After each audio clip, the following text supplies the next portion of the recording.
What's going on, everybody? You have Tone here, back with some more Draft League content, this time bringing you guys round 1 of the playoffs. The SDA regular season is now officially behind us. We are moving on to the playoffs. Before I go any further, I do want to apologize. Week 11 won't be up. Basically what happened was I did try to record my Week 11 game versus Aaron 12, and my recording ended up corrupting, and I essentially lost the entire battle. But for the most part, the game didn't really matter to me because I had already clinched my playoff spot, and considering what happened in Week 10, I wasn't able to get a first round bye, so I figured let me not bring I pretty much brought a B team against Aaron in the eventual case that we may face Aaron again in playoffs if we make it past this point. So I essentially just B-teamed it against Aaron. I did end up losing that game. It didn't really matter to me, like I said. So we do finish the regular season with a 6-5 record, which is good enough for the 4 seed in the entire league. But nonetheless, though, the regular season is, like I said, officially behind us. We are moving on to the playoffs in round 1, the quarterfinals, taking on JBWestside and his Las Vegas Cinderaces in a rematch from week number 2, where we did come away with a 3-0 win on the back of Choice Banded Dragapult.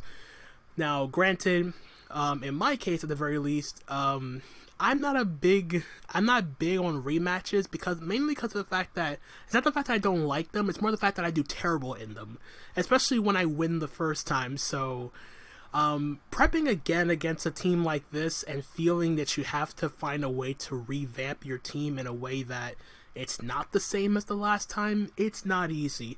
Granted, it's a little bit easier considering the fact that neither of our teams have changed since we last played. Makes things a little bit easier, but granted, I still had to find a way to try to pick up on what I wasn't able to do the last time, make sure I cover for everything, or as best as I can in the rematch. So basically, just to quickly give a quick recap of what JB brought the last time we played. He brought a Rocky Helmet Dracovish because that's his water resist. On his entire team. He brought the Rillaboom, the Victini, which, if I remember correctly, was like sub 3 attacks. He brought the Rabombi, which was Quiver Dance. He brought the Rotom Fan, because my ground type is a Marowak, and I don't really do well against electric types. And he brought the Audino as a means to stop my Dragapult, but I ended up bringing physical Dragapult, so Audino didn't really do anything in that game. So yeah, prepping for JB again, I feel like he's not going to make that same mistake again. I do feel like he's not going to bring the Audino. I feel like he will bring the Alolan Persian instead. Granted, it does free up Dragapult's ghost moves a bit more. Alolan Persian's a bit more flexible in terms of being more of an annoyance because of the fact it can knock off my items. It can parting shot into his threats like the Victini, the Rillaboom. But even more so, the bigger threat I feel that he didn't bring the last time was the Nidoking. Granted, Nidoking in conjunction with grassy terrain from the Rillaboom does hinder his Nidoking's ground type stab with Earth Power, Sheer Force, Life Orb. I still fear the thing. And prepping against it, the final version of the team I ended up building, I still feared the Nidoking, more or less. But yeah, this team though is a little bit different. I tried to adjust my team as best as I possibly could. To try to counteract for everything wasn't easy. Definitely is never easy against a team like this, facing off against the Dracovish, the Rillaboom, as I said. But yeah, there's going to be a certain concept behind my team that I didn't really have when I played JB, and that's trying to utilize an actual win con, because I didn't really have one week 2. This time though, I do feel like I have that win con to rely on or set myself up for when the situation shows up. But without further ado, let's jump into the team I ended up bringing for this battle. So first off, we do have the Dragapult, and wouldn't you know it, for the first time, since week 1, it is not a choice set on my Dragapult. Thank the Lord, somebody must be saying. But yes, this is not a choice banded or Specs Dragapult or even Scarf. I am bringing Dragon Dance Dragapult for the first time all season in the playoffs. Yes, just because of the fact that Physical Dragapult did so well the first time I played JB, I wanted to bring it again in more and less of a breaker role this time and more of a potential win con. Basically, there is a few things I need to get rid of in order to make this the Dragapult set function, but the main thing I need to get rid of, if at all possible, is two things. Either weaken the Alolan Persian if he brings it, or get rid of the Rabombi so I'm not having to rely so much on Phantom Force, because that's my only way of hitting the Rabombi. Other than that, though, Dragapult's Dual Stab hits everything on his team neutrally. And it's very straightforward, especially considering that I do have Substitute to set up Dragon Dance. It's a whole lot easier. Phantom Force is a whole lot freer because of the fact that if I'm behind a Substitute, I don't have to worry about Dragapult getting hit. I can get extra leftovers recovery while Dragapult disappeared, and when it reappears, JB has to hit my Dragapult behind the Substitute. So all those sort of situations take into the fact that Dragapult can be a pretty awesome win con in this matchup, and that's pretty much what I'm going for with this set. As for the EV spread, it's pretty much the same as the last time. Obviously less of a breaker, more of a setup role. Max attack to it as hard as possible, enough speed to out the Rabombi, and a adamant Choice Scarf Dracovish if he goes Choice Scarf this time, and the rest put into HP to give me some extra bulk behind my sub. And yeah, that's pretty much it for the Dragapult set. Moving on, we do have our Cinderace with the Heavy Duty Boots, Power Ball, U-Turn, Super Fang, and Sucker Punch. This is more or less the exact same set I brought the last time. The only exception this time around is there is no core change. I have Sucker Punch on here to better be able to have a way to pick off stuff like Victini, a way to out-prioritize Rillaboom's Grassy Glide in a pinch, and also being able to deal with Sandrush Dracovish if it's in range of Sucker Punch. Other than that, the EV spread is very straight. It's still pretty much the same as the last time. The only difference is, aside from the moveset, is the EVs. They are guaranteed outspeeding Victini this time, because the last time I tried to speed creep Victini, creeping my Urshifu, and it did not work because Victini ended up outspeeding me anyway. So this time I want to ensure that the Victini is outsped. I am slower than the Alolan Persian on purpose, because of the fact that if the Alolan Persian goes for momentum with U-Turn or Parting Shot, I want the slower momentum to get my other Mons in. I want the slower momentum for my Mons to get in more safely. Super Fang to weaken his bulkier stuff, mainly the Alolan Persian, the Audino, and the Victini for the most part. The Victini is one thing I do need to be weakened for my other potential win con, which I'll get into in a moment. Other than that, though, everything else is pretty much the same. The 156 defense lets me take either a reckless high jump kick from Hitmonlee from full, or 2 bolt strikes from Jolly Victini from full as well. And the HP and the special defense lets me take any 2 hits from Rotom Fan as long as it is not Thunderbolt. Enough speed for Victini, as I mentioned. The rest is put into attack to boost the power of my other physical options. Next up, we do have the Urshifu Rapid Strike, the official Season 1 kill leader in the SDA, with 15 kills and only 4 deaths in 8 games played. Granted, I didn't bring a week 11, but that's neither here nor there. Last time, though, I did bring Assault Vest on my Urshifu. This time, though, I am Protective Pads to ensure that if he does bring that Rocky Helmet Dracovish, I'm not taking any unnecessary damage if I don't have to. Other than that, though, the combination of Urshifu's Dual Stab hits everything on his team, at least neutrally, to the point where I don't need coverage. The only difference between the last time and this time, though, I do have close combat over Drain Punch just to do a bit more damage to stuff like the Dracovish, the Rillaboom for the most part. And even the Alolan Persian, because Alolan Persian can be a bit of a nuisance. If he knocks off my protective pads, that's totally fine. As long as the Dracovish is weakened, I don't really care about taking that extra damage if I have to. U-turn for momentum and Aqua Jet to pick off faster stuff like the Victini, Choice Scarf, Nidoking, Rabombi if it's in range. Stuff like that. Other than that, very straightforward set. Max attack to hit as hard as possible. Enough speed, I believe, I'm only running enough speed to be the Rotom Fan. Granted, Hitmonlee is faster than Rotom Fan by 1 base speed, but I feel like if he does bring the Hitmonlee, I feel like it's either going to be Scarf, Rapid Spin, so he gets a speed boost anyway, or it's going to be Unburdened with Grassy Seed in conjunction with the Rillaboom. So, more or less, I'm just going to Aqua Check that thing anyway for Chip.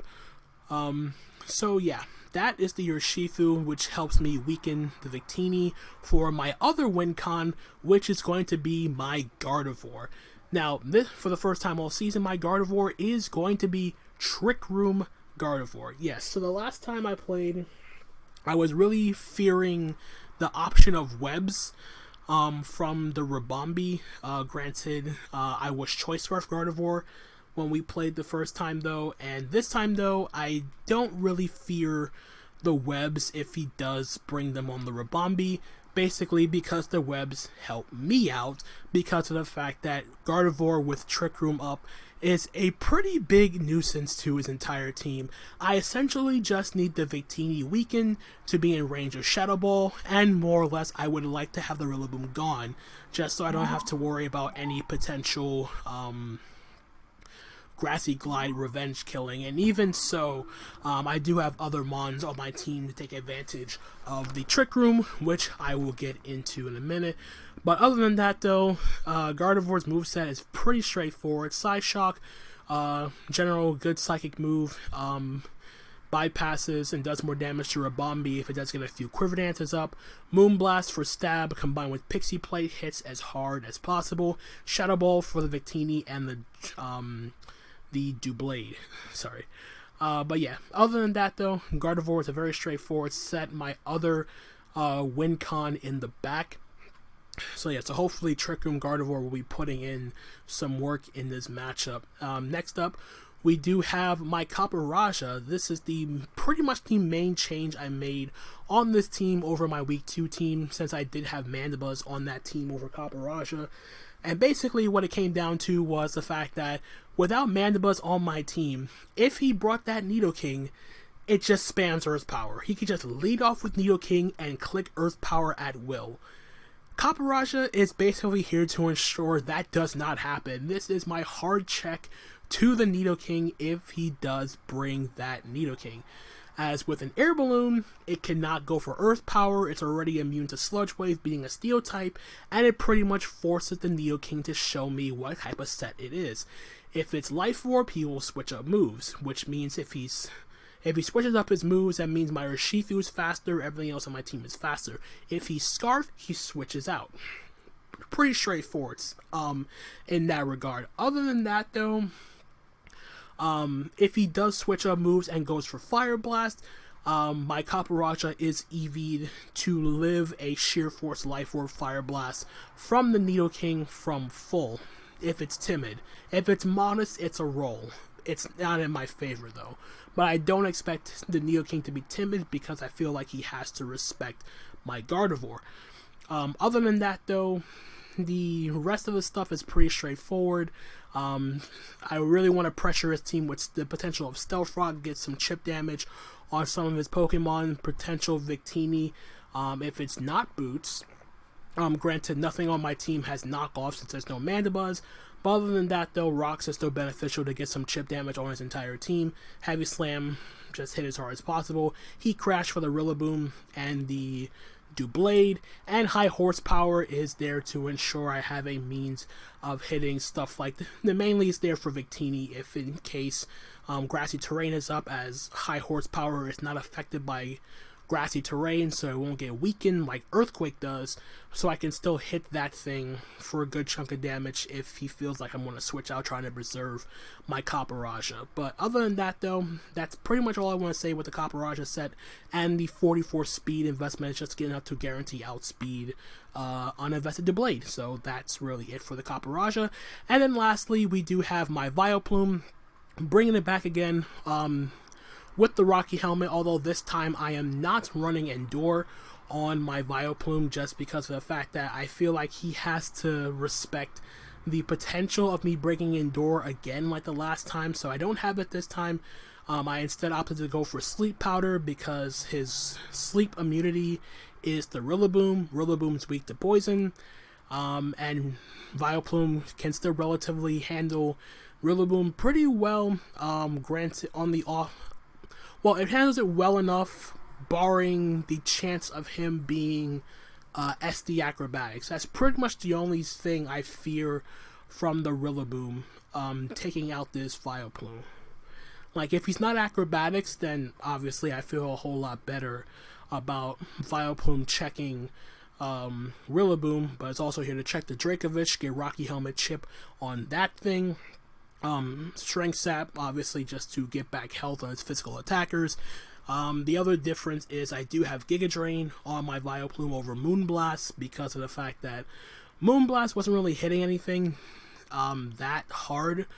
Like, if I get the Rocky Helmet damage off on the Dracovish, Rocky Helmet into Sludge Bomb will 2 KO that thing anyway, so I didn't really need Moonblast. Just looking at his potential options, and for the most part, I'm not going to try to stand on Doublade unless he's like SD, and if he SDs, I just Strength Sap and chip that thing down with the Giga Drain anyway. Plus, on top of that, I do have a whole Cinderace if I need to go that route with the with the Doublade. Other than that, though, I dialed back the physical defense a little bit. Just because of the fact that I really didn't need to be max. For the most part, I do have some Spadef to let me take special hits a little bit better stuff. The main thing is being able to live like +1 Psychic from Rabombi, as well as Air Slash from Rotom Fan. I almost said Rotom Mo, but yeah, I can live those attacks and then retaliate with Sludge Bombs, get some chip damage off that way. So yeah. That is the team, and without further ado, let's hop right on over to the battle.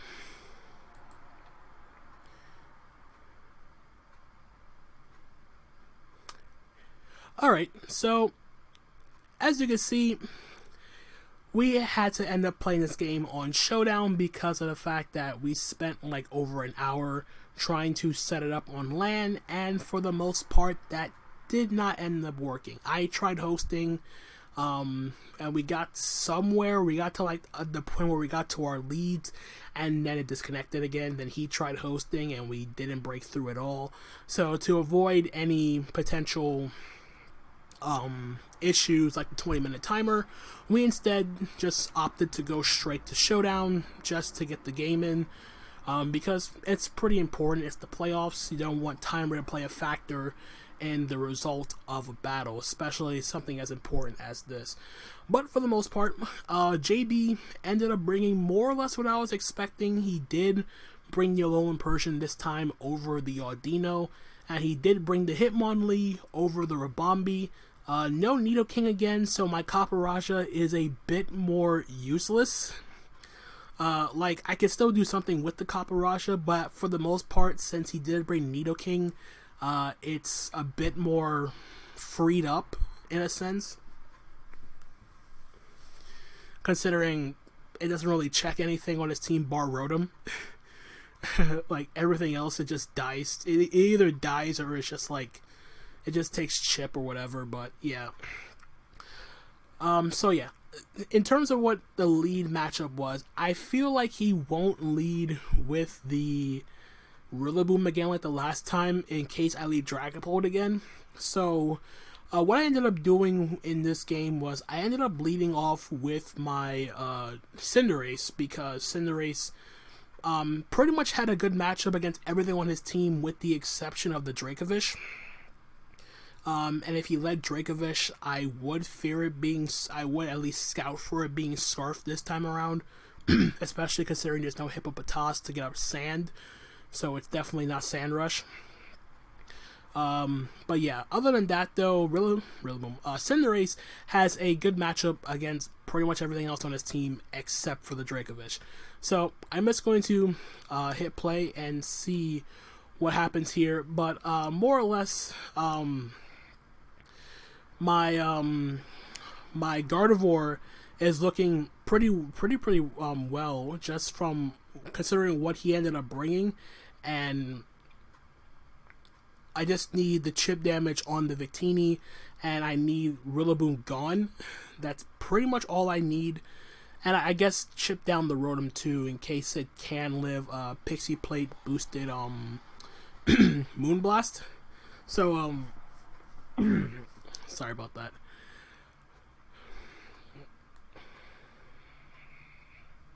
So yeah, I'm going to lead up with Cinderace. He is going to lead up with the Alolan Persian, and I am just going to go straight for the Super Fang as he brings in the Dracovish, and I missed.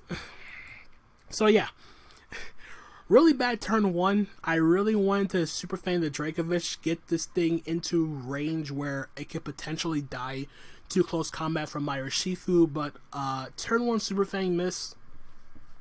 Really unfortunate. Granted, it's not the end of the world because I do have a switch in to the Dracovish in my Vileplume.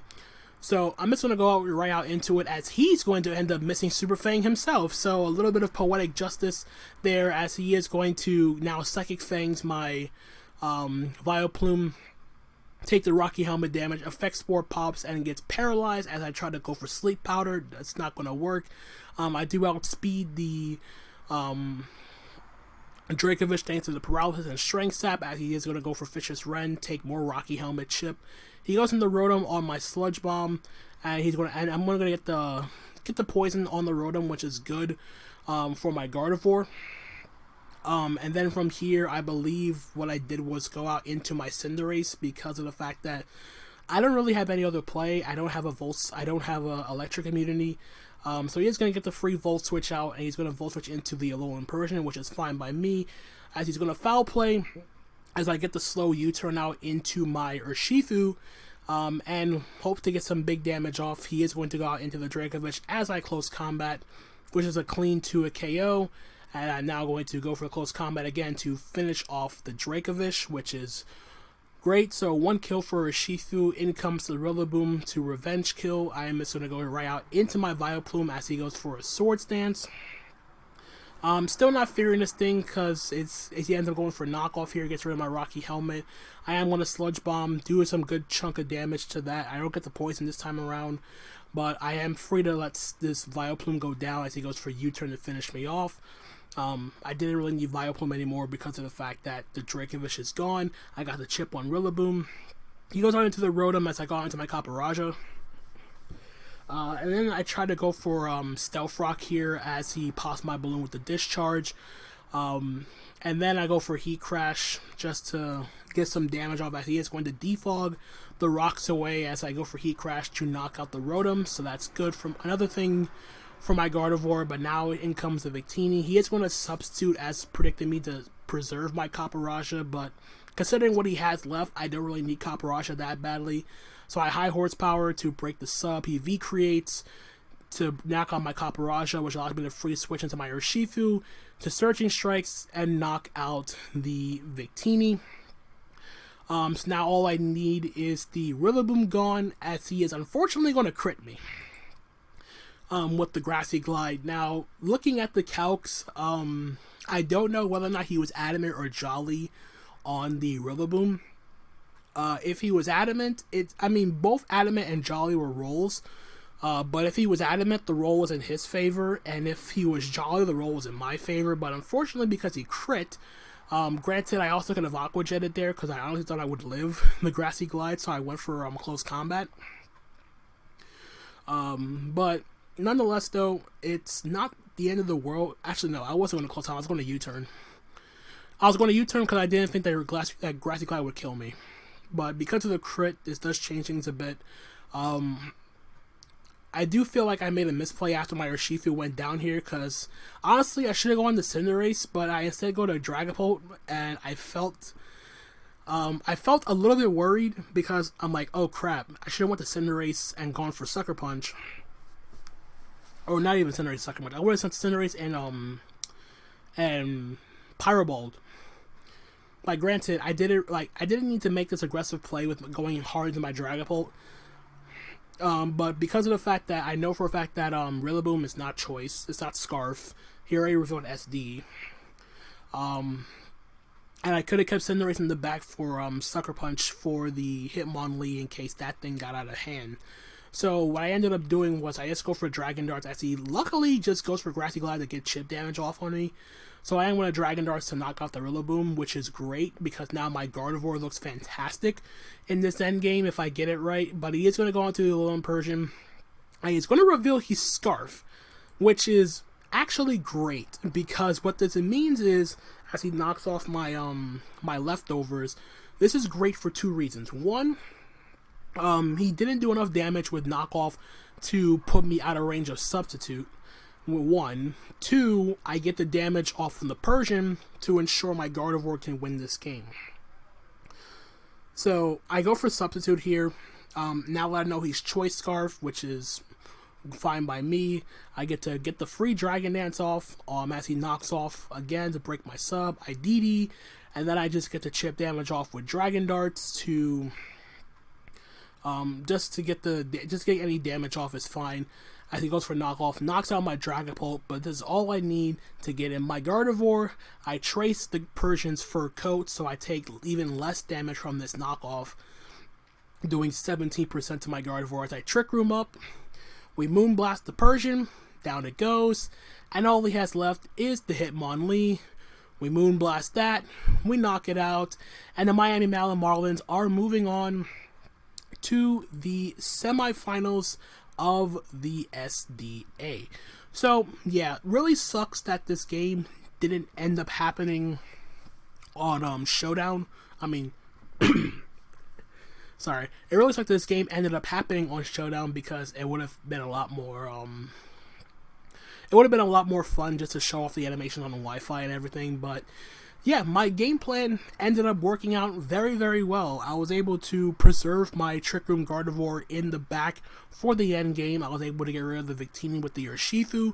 I was able to get rid of the Rillaboom to ensure that there was nothing standing in my Gardevoir's way, getting the Trick Room up, and getting the late game sweep going.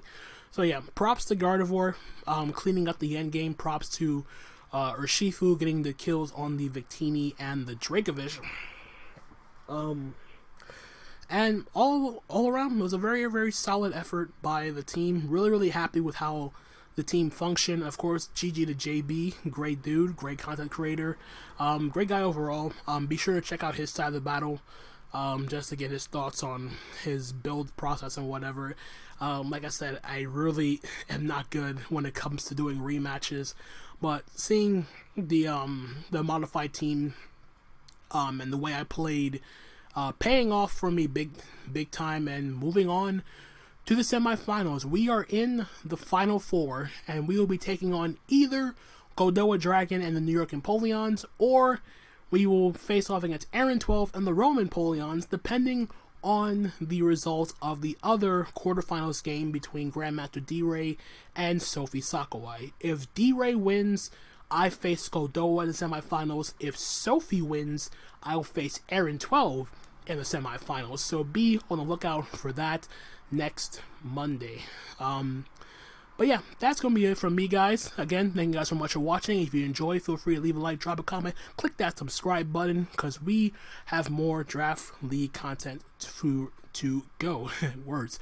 But yeah, again, that's going to be it from me. Thank you guys so much for watching, and until the next time, this is Tone, signing out for now. Peace out.